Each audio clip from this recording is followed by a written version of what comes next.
noches, bienvenidos a Transgresoras.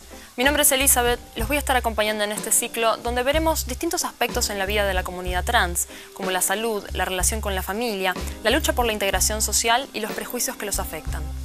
En este primer programa nos dedicaremos específicamente a su inserción en el campo laboral. El término trans engloba a personas que se identifican como travestis, transexuales, transgénero e intersexuales. Para entender estos términos es importante diferenciar dos conceptos que comúnmente se utilizan como equivalentes, el sexo y el género.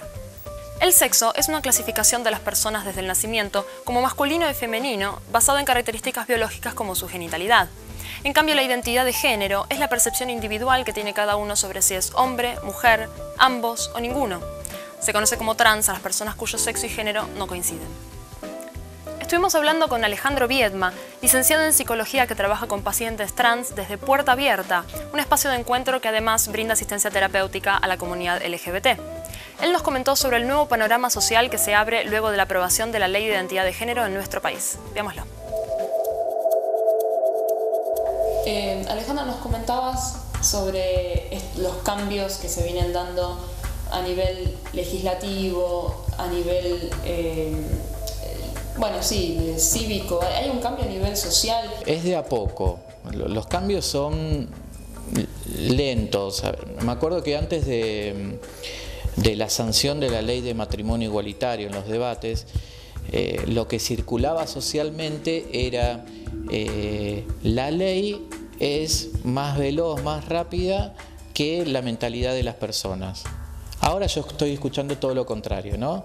Ahora las personas y esta ley tiene que asentarse en las cabezas, o sea, que como que, el huevo o la gallina, ¿qué es más? Primero se aprueba una ley y a partir de ahí hay cambios, o se vienen generando cambios y por eso como resultado da la sanción de una ley igualitaria.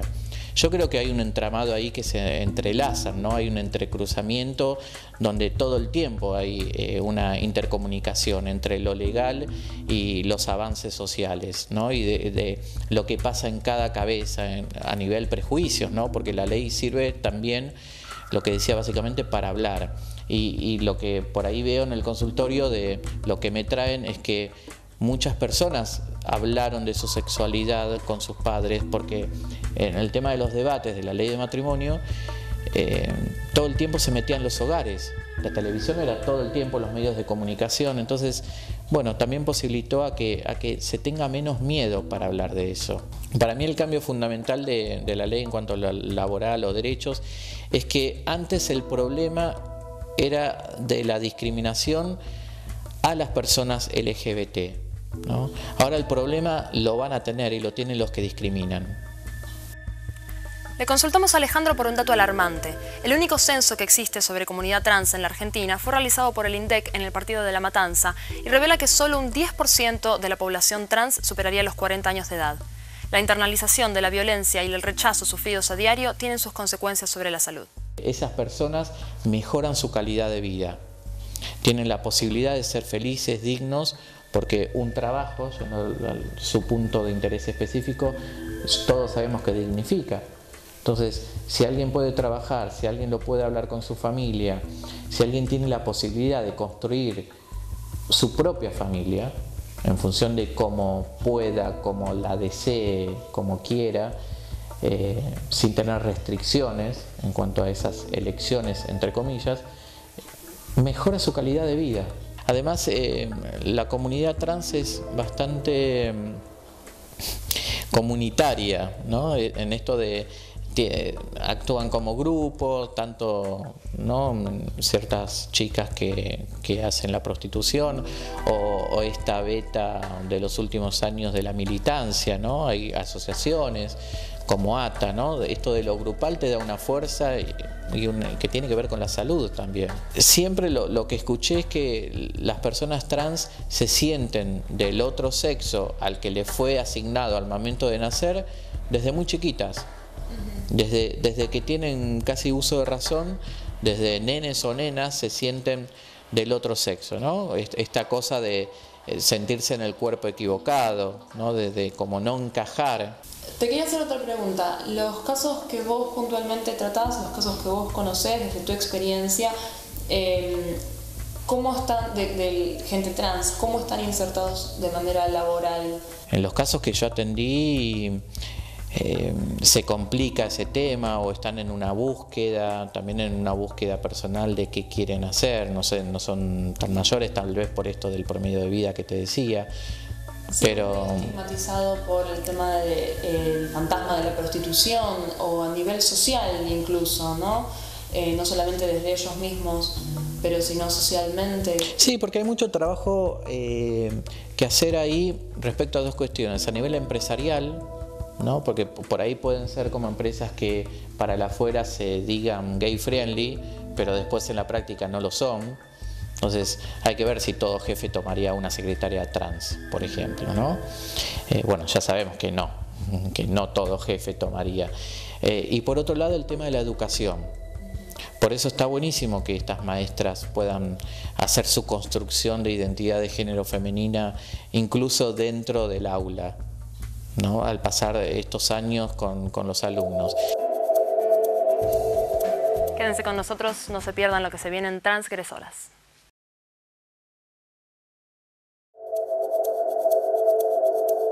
Seguimos en este segundo bloque conociendo más transgresoras.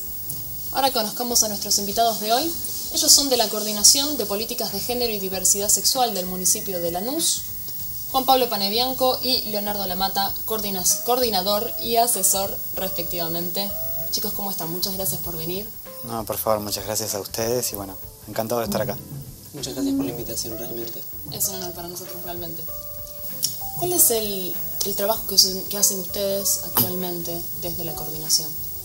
Bueno, desde la coordinación se trabajan principalmente dos líneas, una que tiene que ver con la atención a situaciones de violencia de género y por otro lado lo que es trabajo en promoción de derechos, como lo pueden ser espacios de capacitación, de charlas, de debates en temas sobre género, sexualidad, diversidad sexual.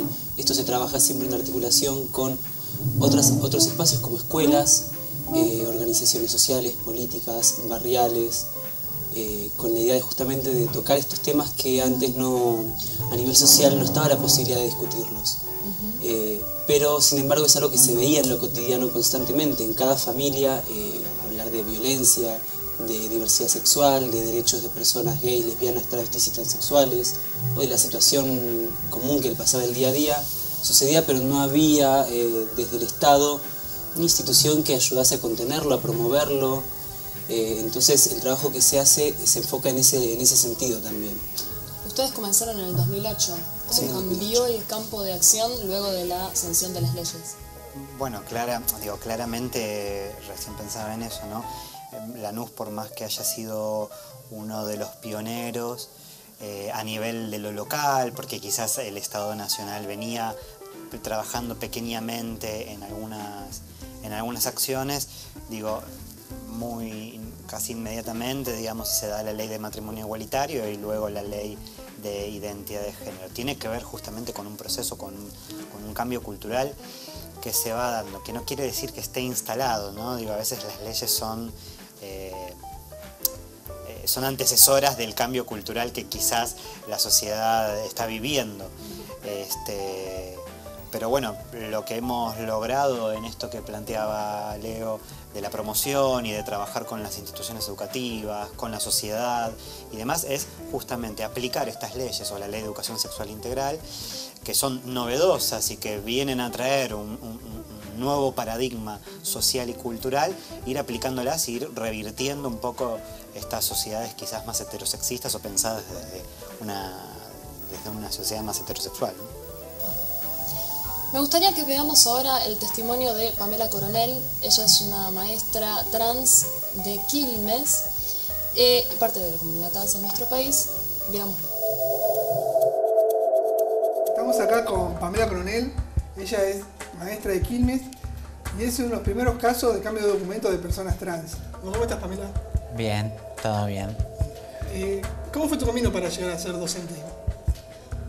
Mi camino para llegar a ser docente no fue un camino sencillo, pero tampoco fue tan complejo. Yo notaba un poco de resistencia por parte de los profesores del profesorado, pero bueno, estudiando todo se supera. ¿Y cómo lo tomó la comunidad educativa del colegio? tu casa? Lo tomaron con la idea de que, si bien no me podían negar el derecho a estudiar, ellos creían que no iba a poder trabajar. Antes de empezar a estudiar, yo ya trabajaba en una casa de iluminación y bueno, estudiaba y trabajaba paralelamente, así que digamos que siempre tuve un trabajo estable. Lo que pasa es que en esa época yo era, digamos, un chico gay, más que nada. Y mientras estudiaba también mantuve esa imagen, ¿sí? Después yo empiezo a cambiar. Una vez que me recibo, me empiezo a hacer distintas cirugías para adecuar mi cuerpo a lo que yo quería hacer.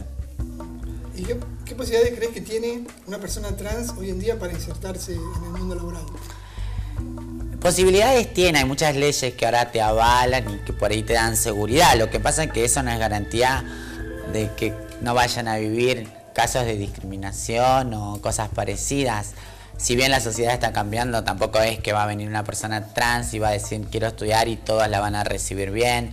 Siempre hay miradas, gestos, risas, burlas, todo eso existe y sigue existiendo. Tiene que haber un cambio desde lo cultural, básicamente. Sí, tiene que haber un cambio desde lo cultural, pero bueno, es difícil, más con los medios siempre muestran la prostitución, todo lo negativo, todo lo que vende, lo que llama la atención, no muestran lo positivo, son muy pocos los medios que muestran cosas positivas del mundo trans. ¿Cómo ves el futuro para las personas trans en relación a lo laboral? El futuro de las personas trans, yo lo veo por ahí. Mientras que estudies vas a tener herramientas o armas para enfrentar una sociedad. Creo que todas aquellas que estudien van a poder acceder a algún cargo o ser maestra. Lo que no va a quitar que cada una va a vivir su experiencia. No es que porque yo soy maestra mañana van a venir 20 y van a decir bravo, bienvenidas. No, cada una va a tener que vivir su propia experiencia y su propia realidad.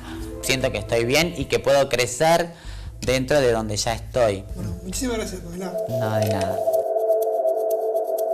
Bueno, vimos recién nuestra entrevista con Pamela Coronel. Ella nos presenta un caso de una mujer trans que está inserta laboralmente en el marco de una institución como es la escuela primaria. Es muy interesante su testimonio en ese aspecto, pero dentro de lo que ella nos comenta observamos que toca algunos puntos clave que podemos identificar como obstáculos para lo que es la construcción de la identidad social, cultural de la comunidad trans. ¿Ustedes cómo lo ven? Sí, bueno, tiene que ver con la historicidad justamente de la población travesti y transexual. Nosotros siempre decimos, tanto desde la coordinación como, bueno, ambos somos militantes de la diversidad, que la población travesti es una de las más vulneradas, actualmente lo mismo. Lo que hace que en el ámbito laboral, como ella hoy día puede tener un trabajo formal, o en el ámbito educativo, en el ámbito de la vivienda, en los distintos ámbitos de los derechos básicos de cualquier persona, se ve sesgado o se ve corrido, ¿no? Es muy particular el video, el testimonio de esta docente, porque justamente se logró insertar en uno de los ámbitos más conservadores y que más expulsan a una niña o niño trans, que es el ámbito educativo. El primer círculo del cual se ven expulsadas por lo general es la familia, y el segundo es el ámbito educativo, la escuela, que les expulsa, que no comprende su identidad, su construcción de identidad, y se ven con la imposibilidad de terminar estudios. Eso después conlleva a dificultades para poder formarse y conseguir un trabajo también, con lo cual es muy complejo reconstruir toda una subjetividad históricamente tan destruida. Ella misma lo presenta en su video como dos puntos álgidos, digamos, por un lado, desde lo educativo, desde todas las instituciones educativas, lo importante que es empezar a trabajar desde la concepción que se tiene de lo trans de los más chicos, y también, por otro lado, la construcción que se hace de los medios, ¿no? Creo que también lo comentaba. Sí, bueno, hoy con la Suprema Corte en principio dando constitucional la ley de medios, la verdad que es bueno poder hablar de esto. Claramente que los medios construyen una imagen no solo digo, de la identidad travesti o de la comunidad travesti, sino también de la mujer, ¿no? Digo, hay toda una construcción donde hay roles asignados y los medios lo que hacen es concretamente acentuarlos, ¿no? Entonces vemos las propagandas donde la mujer está limpiando y está en el ámbito de lo privado, de la casa, del dominio de lo privado, y el hombre está en el dominio de lo público, digo, y eso no escapa a la identidad travesti, porque digo, en los pocos programas o bueno, propagandas ni hablar, ¿no? Casi no hay, digo, propagandas que hablen sobre lo travesti. Y digo, en los pocos programas, series, novelas o lo que fuere, hay como una especie de estigmatización, ¿no? De prototipo a la diversidad sexual, ¿no? El gay, el marica o la lesbiana, hay como estereotipos. Vamos a ir a un corte ahora, después seguimos hablando con Juan Pablo y con Leonardo. Y también vamos a estar charlando con Alan Prieto, un varón trans que también es militante de la agrupación Capicúa. Él nos va a contar su experiencia, así que no se vayan, que ya volvemos con más transgresoras.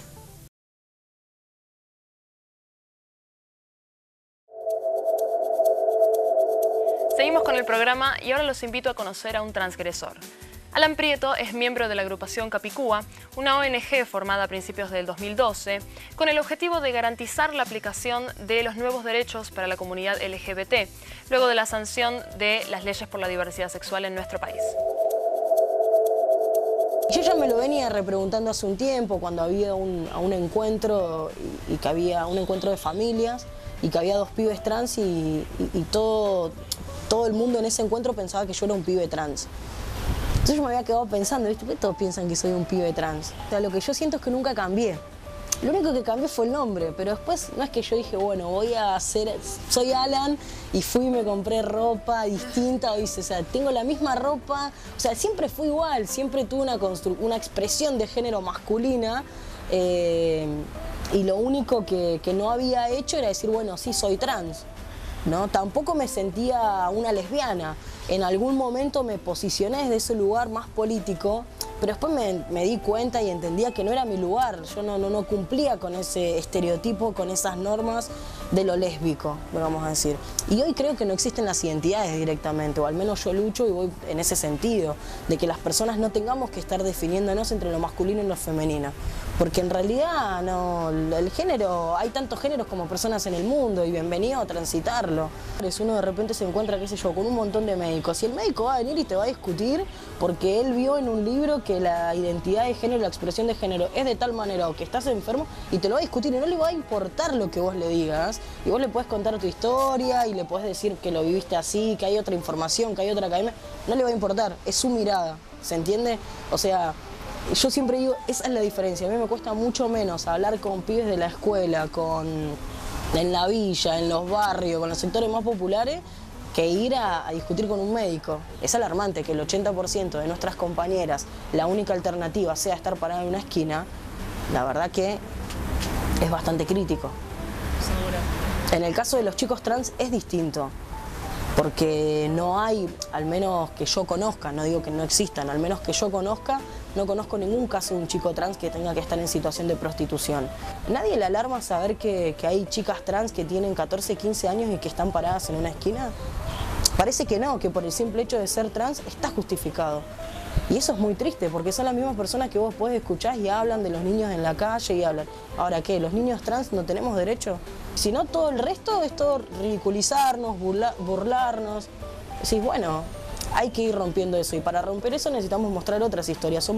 Tenemos compañeras que les encanta cantar y está todo bien con eso, tenemos compañeras que están en una situación de prostitución, otras que eligen el trabajo sexual, otros pibes que laburamos, otros pibes que están estudiando. Bueno, hay una gran diversidad, una gran variedad. Hay que empezar a mostrar todo eso.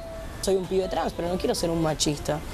No quiero seguir con ese estereotipo social, no quiero un montón de cosas. Bueno, y es como decir, creo que ese es el quiebre cultural que hay que hacer, ¿no? Que todas las personas, no tan solo las personas trans, sino que todas las personas nos repensemos en el género. Estamos cómodos con ese género que se nos impone, que nos lleva todo el tiempo a querer parecernos a esas modelos y a esos modelos de la revista que la verdad que nadie entra, ¿no? Y que es lo que se consume socialmente. Pero no es tan solo las personas trans. Digo, es muy loco pensar que hoy los padres le pagan a las hijas para los 15 años una operación para que se hagan las lolas, vengamos a decir, con lo que implica una intervención quirúrgica.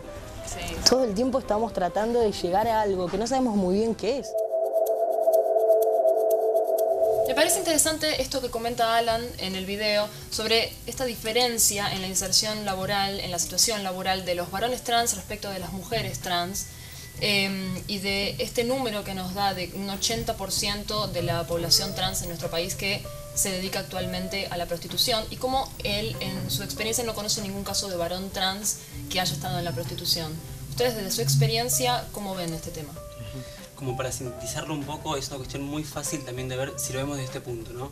Que en nuestra sociedad, en una sociedad machista y patriarcal, toda expresión de femineidad o de mujer es objeto de consumo sexual, tanto una mujer como una femineidad trans. Desde su femineidad van a ser objeto de consumo sexual para un varón. Es por esto que mujeres trans se ven en la necesidad de usar su cuerpo para el trabajo sexual. Claro, eso independientemente de su condición trans o de su construcción de género trans o no. Claro. Es muy interesante lo que Claro, tiene que ver con esta construcción social de los géneros, ¿no? Lo que decíamos antes, donde la mujer debe desempeñar cierto lugar o está cosificada y objetivada, y no escapa a eso, la identidad travesti, en ese proceso. Entonces vemos mujeres trans que están en situaciones de prostitución y por ahí no hombres trans, y lo mismo también en los medios. Si uno ve los medios, los diarios, o cuando uno habla de la población trans, mayormente está hablando de la población femenina trans, y recién ahora se empieza a ver esta masculinidad trans. Recién ahora, hay agrupaciones como Capicúa u otras que se dedican a trabajar con esta población. Está muy bueno esto que plantean, es sin duda para seguir analizándolo, pero bueno, por ahora nos tenemos que despedir. Chicos, muchas gracias por haber estado hoy en el programa. No. De nuevo, realmente un placer. No, por favor, muchas gracias por la invitación. Gracias. Esta fue la primera entrega de Transgresoras, un ciclo que se propone arrojar luz sobre distintas temáticas en el mundo de las personas transexuales, travestis y transgénero en la Argentina, visibilizar las problemáticas que los afectan e informar a la población en general, sentando las bases para el futuro en una sociedad más inclusiva. En el próximo programa nos enfocaremos en el campo de la salud, desde el aspecto psicológico hasta el físico, el nuevo marco legal, los tratamientos integrales de cambio de sexo y la incidencia del HIV en la población. Esperamos hayan disfrutado del programa y los esperamos la semana que viene en la segunda entrega de Transgresoras. Hasta la próxima.